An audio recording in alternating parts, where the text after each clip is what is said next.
حبیب علیہ السلام نے فرمایا کہ اس ماہ میں سرکش جنات شیاطین کو باندھ دیا جاتا ہے،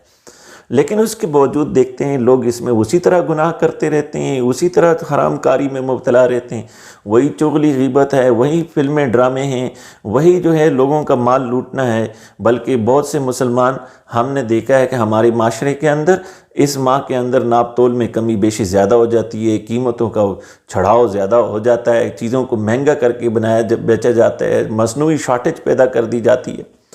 تو یہ مہینہ فرقان ہے، اس میں پتہ لگ جاتا ہے کہ کون بندہ دل سے اللہ کی عبادت کرنا پسند کرتا ہے، اور کون بندہ جو ہے وہ جو سارا سال گناہوں میں ڈوبا رہتا ہے، سارا سال گناہوں ہی کی طرف متوجہ رہتا ہے، یہاں تک کہ اس کو گناہوں میں لذت اور نیکی کے اندر اس کو جو ہے وہ راحت اور خوشی محسوس نہیں ہوتی، گناہوں میں اس کو راحت، خوشی اور لذت محسوس ہوتی ہے، نیکی کرنا اس پر باری ہو جاتا ہے۔ جب بندے کا معیار زندگی کا یہ بن جاتا ہے تو پھر وہ اس ماہ کے اندر شیاطین سرکش جنات کے بند ہوتے ہوئے بھی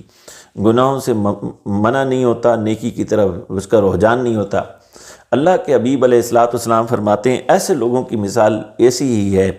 جیسے وہ کوئی بھوکا پیاسا رہ لیے اور اس سے زیادہ ان کو کچھ نہ ملا۔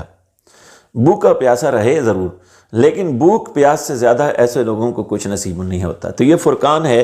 مومن اور منافق کے درمیان فرق کرنے والی، مومن اور کافر کے درمیان فرق کرنے والی، نیکوکار اور گناہگار کے درمیان فرق کرنے والی، دل سے اللہ کی محبت کرنے والے، دلوں کو رب کے حضور جھکانے والے، اور صرف زبان سے اقرار کرنے والوں میں فرق کرنے والی۔ اس لیے کہا یہ اس میں بیانات ہیں، کلی نشانیاں ہیں ہدایت کی، اور اس میں فرقان ہے، یہ فرق کرنے والا مہینہ ہے۔